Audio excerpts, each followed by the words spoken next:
Hello everybody, this is Toys R Us, and for this special figure showcase we're going to be looking at a 1992 exclusive Decepticon, Skyquake.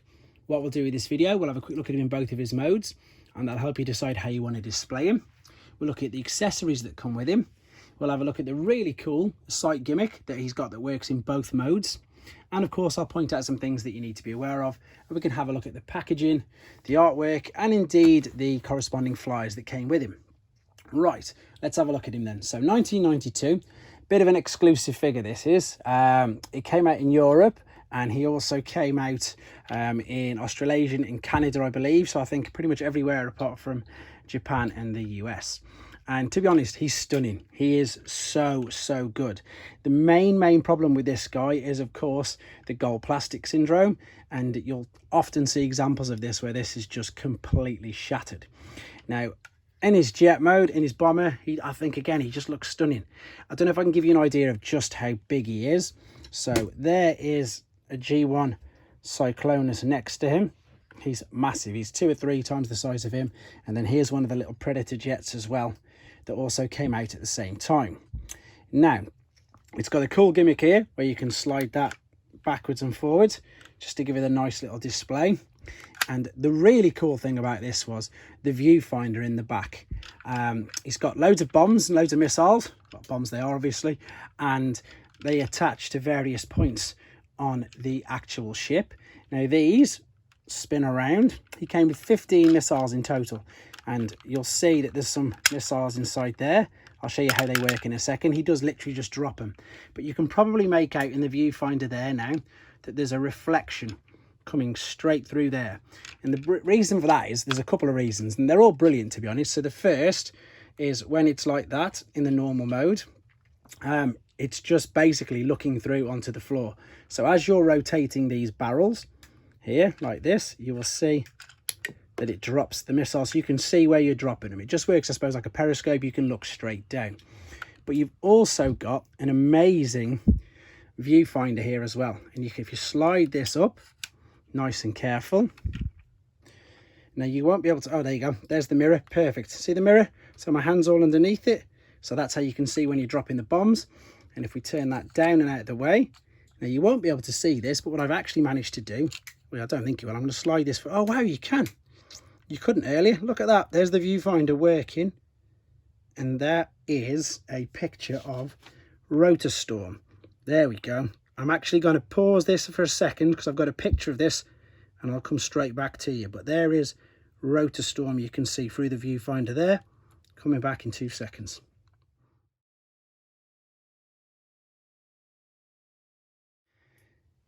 There we go. So as you can see, it's a really cool little gimmick that they've got. And this, again, I'll just get the rest of the bombs out with them, because what I'm going to do is I'm going to attach all these onto the robot mode in a second when we move to it. But also, the other gimmick that this had was it could also combine, there's all the bombs falling out, you can see when you spin it around, and with other jets. Now, it does even say not to do this on TF Wiki, so I'm not going to do it fully. But again, on the little Predator jets, you've also got the little viewfinders here, and if you see that there, you can see that's the screen. Now, I'm only going to rest this. I'm not going to put it fully in position for obvious reasons. Literally, there's horror stories where this is just totally shattered. You can see how thin the gold is there. And of course, you've just seen how the viewfinder works. What this would do, it would come along, it would land, and I'm only going to rest it like that. So you can see that it fits on the top. Now, you could attach these fully. And again, for obvious reasons right now, I'm not going to do that. So I'll show you how you would do it on Stalker. So this was another one at the time. And so what you would actually do is you'd fold this right out till it clicked, and then you can attach this inside like so. You can see it's a bit tough. You can see it's actually a bit stiff, and I'm actually, oh, there you go, struggling with it. So that now is how that jet would attach to, of course, Skyquake. But again, for all the reasons I've just said, I'm not going to be attaching it to there. So there is his jet mode. I'm just going to move him slightly out of the way. We're going to go and look at the robot mode now, because I've got the robot one here balanced a little precariously. So let's stand him up. Again, huge robot. More gold plastic you can see all around there and at the front. To give you an idea of how big he is, there's a normal Generation 1 cup. And then there's a Generation 1 Swindle. So again, you can see he's massive. Now, he does actually have, when he comes new, but I haven't got it, unfortunately, a firing cat-like missile launcher as well, which all the Predator jets had. So you see them little gold there with the missiles? They all had one, including him. But literally, unfortunately for myself, the gold plastic syndrome completely shattered mine because it's spring-loaded. And there's a bit of some that actually came off pyro the other day as well. And there is a video, funny enough, on my channel about gold plastic syndrome. So I've emptied out some of the bombs, which you saw me doing. So you can attach these all in robot mode as well, just to make him look that little bit cooler. So we can have on the side of the legs, 2 on the side of the wings. And you can see now, probably in a little bit more detail, because I've turned it round. That was the rotating barrel there. This was the rotating barrel where they all came out. Now, the other cool thing is, again, the viewfinder on the back. Now, if this works, I'll be totally stunned. But if it doesn't, again, I've got a picture. And you can now, again, by adjusting this, you can't see that. But what I can show you is I can show you how the mirror there flips and slides up and down. And then what you've got, I'm going to show you the picture of it in a second, but you've now got a picture of another Autobot. You would be able to see it through the viewfinder. No, you can't make it out. It's actually on that back bit of plastic there, but there's another Autobot you can see now when he's in robot mode, and that is the unreleased Hyperdrive. And he wasn't released with the rest of these figures. So a very, very cool gimmick. I think you'll agree. What I'm going to do then, I'm going to quickly show you the picture of Hyperdrive, and then we'll come back and then we'll tie it all together.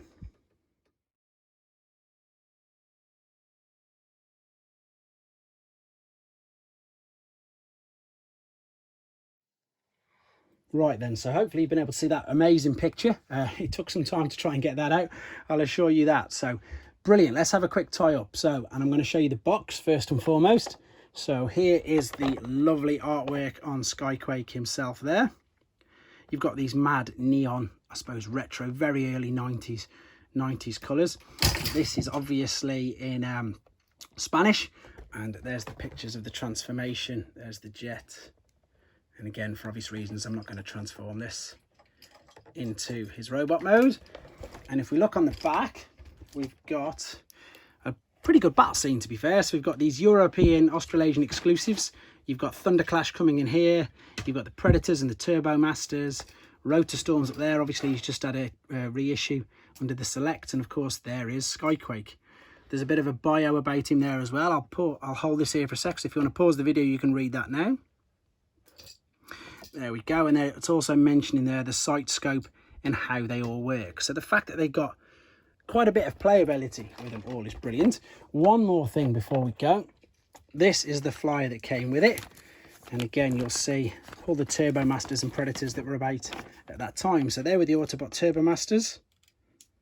All with these firing little mechanisms. I've done videos on pretty much all of them already. And Rotor Storm. And there, of course, the Autobot Leader. Thunderclash. And then, of course, the Decepticons. You've got the Predator Jets. You've got Stalker. Did I get his name right? Hopefully.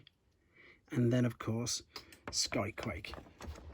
And then there's actually a little bit, I'll show you this a bit more in my What's Happening Wednesday videos, but there's actually a comic strip there as well with them. And then the other European ones like the Rescue Force, non-combining Lyakaiser. So, again, absolutely great toy. It's just such a shame that he's so incredibly fragile. So, again, huge robot, displays really well. Huge jet, displays really well. The whole sight gimmick, which works with them as well. And again, you'll have seen the pictures where they snap into place there. It's just fantastic. I think it's just a really good gimmick. And yeah, underrated, to be honest. So I hope you enjoyed looking at this figure. I hope it was educational for you. If you're lucky enough to have one of them when you were as a kid, hope you've brought back some fond memories. And for everybody else, again, just hope you liked it. So thanks for your messages, comments and suggestions. Thank you for all your subscriptions, and please take care.